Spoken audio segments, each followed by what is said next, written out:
Hello, and thank you for having me today. Very proud to be part of this event. Been participating in the last couple of years, first time presenting, so I hope you'll be understanding. What I will be talking about in the next 30 minutes or so will be automation. And I'm sure everybody is aware of at least these concepts or these technologies that are presented here. Aware, for sure. I'm curious in the beginning, who of you either has one experience with implementing one of these solutions, any of them? Second, who's offering that to their clients? And thirdly, if you have concrete plans to go forward with either of the four, and that's just a small bunch of the things that are appearing right now in our markets. So anyone? Okay, it's a good start. Now, since we have started on this journey for the past almost 3 years now, we have already gained significant experience in the field, which allows me today in front of you just to present some of the myths and some of the misconceptions that are linked to RPA, to chatbots, to machine learning, to artificial intelligence, OCR. Because more often than not, these technologies are adopted just because there is a huge hype, just because the sellers of the technology are pushing them to the market, underestimating the capacity of their clients to actually implement and selling it as being something very easy to deploy, very quick, showcasing very quick results, which is true to some extent. However, there is quite a big difference between what you get on the technology developers' websites and presentations and conferences compared to the real thing when you actually start doing it. And one of the first things I would like to mention is that before you would start doing anything, and absolutely anything, the first question which you should be asking yourselves is my organization ready to do it? So in the very simple example of RPA, the first question you should ask yourselves is, are our processes mature enough, stable enough, simple enough, with enough supporting documentation and standardized so that I can go forward? Why? Because if your processes are changing every couple of months, if you are in the middle of a technological revamp, or in general, if you don't have structured processes and you are doing things just because you inherited them from the parent company or from the people that have worked on those processes before, there are high odds that this is going to be a failure. And many of our clients actually go beyond this. They don't pay attention to standardization and they want to have bots into production. They want to automate. However, when they start doing that, they realize it's not one process, it's 5. There should be 5 people working on that process. There are 10, and nobody knows what 5 of them are actually doing. So, what we recommend, again, starting from scratch, while you are putting together your own automation plan, or you as professional services organizations selling those services, is to advise your clients to spend at least a couple of months in looking within your organization and actually understanding if you are fit for automation. It might be the case that prior to starting deploying bots, buying technology, hiring technical people, hiring consultants, it might be worth to try to standardize, to have a good inventory of your processes, and only then kick it off. It's just a couple of months in a program that would last most of the times for years to come. Next, where should we start from? Is it good to pick up the best cases that you find which would reap the most benefits right from the start. We want to go off with a big bang. We want to start with something which really is going to change the face of our organization. Or shall we pick the simple things which, well, we call them low-hanging fruits? Well, the answer to that is most of the time, if it's the first time that you are deploying such a technology, it should be worth to start from the simple things. Why? Because usually low-hanging fruit, simple processes, simple to implement, more likely than not are I wouldn't call them risk-free, but have lower risk. Okay, if something fails, if it doesn't work, if we are not ready for that, well, we can still do it manually in parallel. If you try to start from an end-to-end process with dozens of systems, many people involved, if you fail, you're going to get into big problems. Now, ideally, we would like to automate everything which is back office, everything which is transactional, everything in which we don't actually need to use our judgment and full brain power to process that information or that activity. So we want to achieve that. That's the purpose of automation, to replace human work, which is transactional, with robots, with systems, with automations. Now, in probably 90% of the cases, that will not be possible. You will still have processes end-to-end, which part of those you'll have some manual step. And I can relate to, I will get to the part on delegation of authority and security a bit later, but I want to talk to you about a process that I've seen, I think, 2 weeks ago, and we helped automate in one of our clients in the US, in which the company needed to extract some data from their ERP and then reconcile that with information they found on a government website. Everything fine. The government website could be automated. Extraction from ERP was very simple. But we ran into a problem which they couldn't go forward with. And that being, they needed a person to actually log in the government portal. Not because it had the CAPTCHA and I'm not the robot tick box, because that wouldn't have been possible, but because they were afraid that the government will have something against if a bot with a generic username would log into the system. And I say, okay, sure, it's your policy, your choice. We would still recommend you to go the full way. However, how we did the process in the end, because the people that had access to the portal had to be registered, they had some credentials given to them personally from the government agency.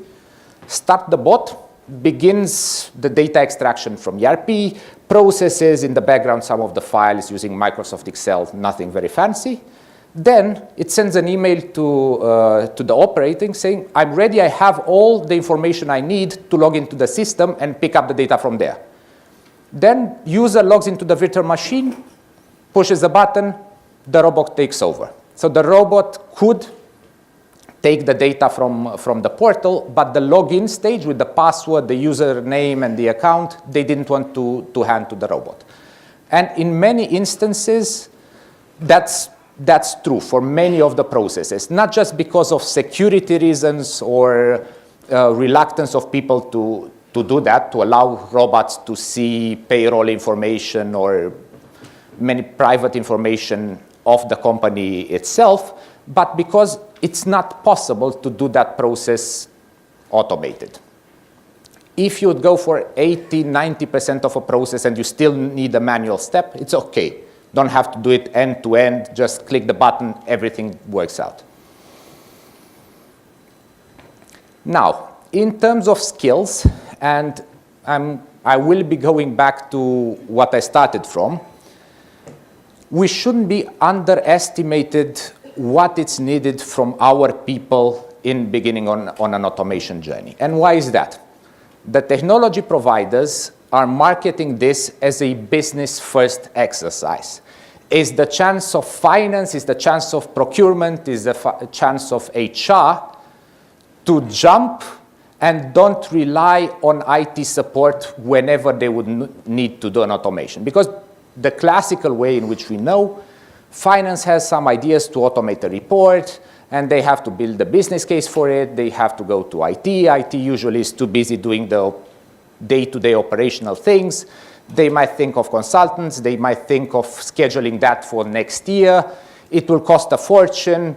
It will be on finance's budget. So usually, this is why finance doesn't push to have things automated. When RPA showed up, everybody thought, okay, now the power is in our hands.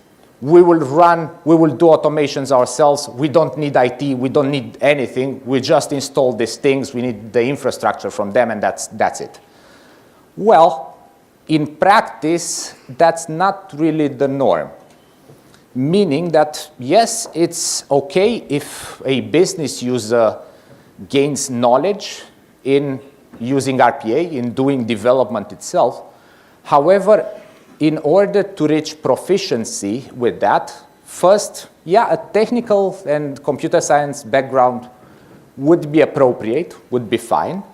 And secondly, to do it in a professional matter, to achieve mastery in this, you would need to spend at least 3, if not ideally 6 months doing just this 12 hours a day, every day.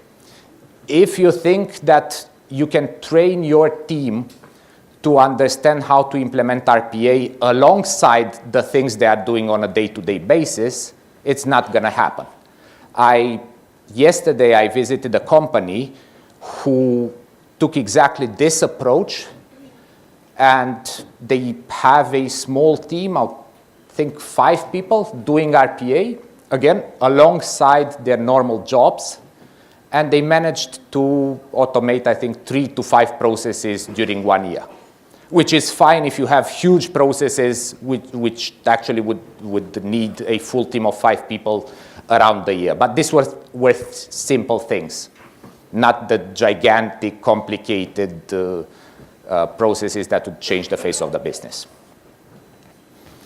Now, alongside this, there is another myth that alongside the independence from the business functions towards IT, we can take the decision to implement a automation of a process without involving the subject matter expert that should know the process best.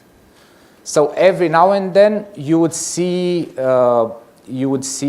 teams, and such was the fashion some 5-10 years ago, with having continuous improvement teams, lean implementers everywhere. Now you start to see RPA automation teams that work to improve how businesses work in the entire back office. And usually what they do is they start collecting information, going to different people, running that process, and in the end, they just touch base with the person, ideally there is such a person, with the person that's responsible for running the process, the subject matter expert on that particular activity. And more often than not, when the process is nice, it's ready to go live, ready to be put in production, somebody notices, oh yes, but we forgot this exception. Or what you automated here is very different from how things are happening in practice. So because of that, in the methodology that we've put together in order to assess one of the potential of processes or a particular set of processes for automation, one of the important questions we asked is, are subject matter experts available? So first of all, do they exist? And if they exist, are they available to be involved in the in the process itself, in the automation journey. Now, going to exceptions.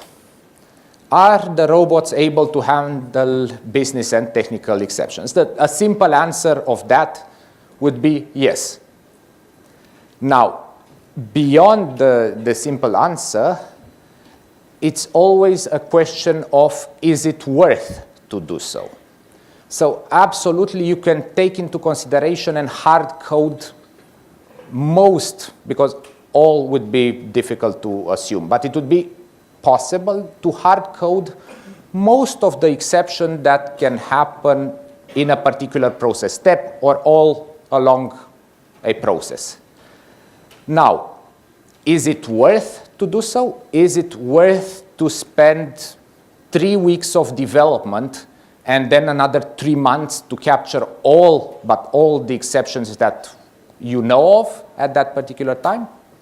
Or is it much, much simpler than, okay, we do 90% of the process, 90% of the job, and yes, if there are any exception, the important thing is to identify that that particular action is an exception and then shoot it to somebody that should know how to process it, how to handle it. Most often than not, this is the good way to do it. Not worth spending more time than developing the automation for the full process just to capture some of the exceptions that can show up once, twice, 3 times a year. Now, having a robust plan to sustain automation. Before we get to sustain, how do we plan for this?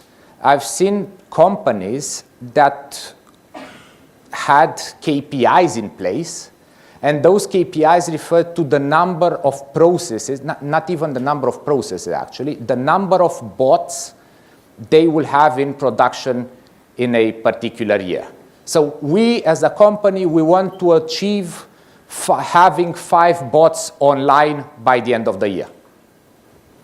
What bots on which processes, generating which benefits, that's an answer more or less they couldn't find an answer to. So the way in which we think it should be done, and again, we've seen this in practice, we would recommend you to go on the same route. After having spent time in analyzing the processes and see how fit they are for automation, next step would be to sequence an entire plan. Meaning, okay, we start from this batch because they are the low-hanging fruits, the things that you can automate easily. You can get the organization mobilized and get them to accept automation. Then we have the second batch, which are a bit more complicated, then the third one, which are more complex, fourth, fifth, sixth, which you should be able to do autonomously, would probably be the simple things or those processes which initially you wouldn't even have considered automating. Why? Because you will have a lot of people on the ground already very familiar with the technology, so you will be able to help your colleague in procurement automate that thing which only takes him 1 day a month, but which is extremely frustrating for him.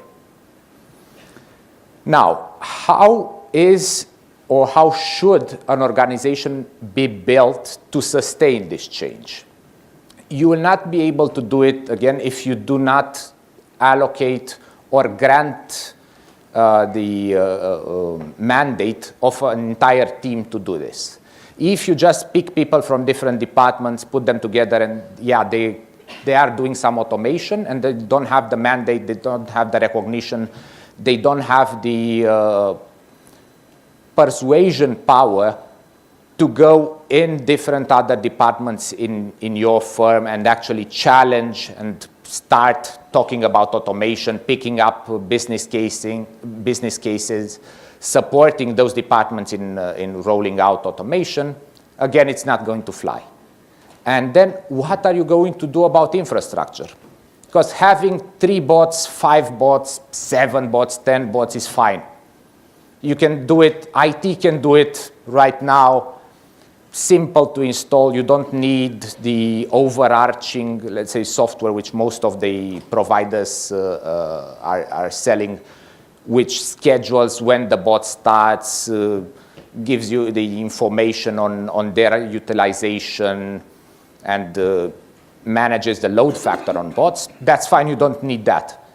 But when you get to 20, 30, 50, 100 bots, then you need a full team just making sure that those bots are running and that the results are coming in. And if something breaks, there is somebody that can identify, signal that, and mend it immediately. So this is why, as we see it, starting automation, continuing or scaling up automation in an organization, it's a full-time job and it's a full department doing this. It can be 3 people, 5 people, 10 people, depending on the scale you want to go and the rhythm you want to grow with. But it should be its own independent structure who only does this 24/7, or at least 8 hours a day.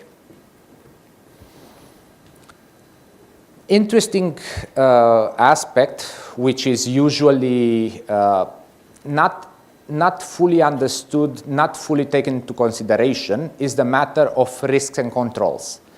And there are 2 types of organizations, or at least this is what we've met so far. There are the organizations that treat it very lightly. Okay, if that particular user had this access rights, then the bot doing this activity should have exactly the same access rights, no issues. That's one, which is taking it very lightly. And the second part is, no. We need to have information security people. We need IT to be able to audit everything. They need to audit the code. They need to know what is the process, what's the bot actually doing, and that can take months. So one of the things that are, one of the issues for which automation is slow, at least in the beginning, until IT has the comfort that this can go forward or can really fly, is this wish, we need to see everything, we need to control, we need to have an overview, we need to have access. We need to understand what the developers that you hired or you bought from a consultant, we need to know what they are doing. And again, these are the 2 extremes. Now, in terms, very frankly, in terms of risks and controls, one of the aspects that need to be considered is, do you really need the same controls for an automated process compared to a manual process? Because in many instances, there are people that are checking the work of previous teams of previous process steps just to make sure that one particular activity has been done correctly or that there are no errors going through. In the case of bots, if you manage to automate the entire chain, you don't need this verification. Because chances are that being an algorithm, being a rule-based work, there is absolutely nothing to go wrong on the previous step of the process. If something goes wrong, it's an exception, should be treated separately. But if the process just runs as it should, no issue. And here, the part in which we check the code, we check the limitations of the solution prior to having it put into production. That's something which obviously needs to happen and should happen and is happening for any IT implementation going on right now. Most of the clients I've met, and actually people doing processes that are on the way of being automated, are happy about it, are embracing this, which in the beginning I was afraid, no, we are going to be shoved away or treated with a lot of skepticism in going and discussing about automation, because people innately will be afraid that they will lose their jobs. And I think all the organizations we did this for, and we did it for many organizations, they haven't fired one single person. So in some of the cases, what has been done was to reallocate some of the people that were doing a particular process. They've been even promoted to supporting the automation, and once they have gone through this exercise, they were picked up in the team that was doing automation in other departments. So the role shifted. Now, in Romania at least, in all the shared service centers, we discussed the issue of automation. People were delighted.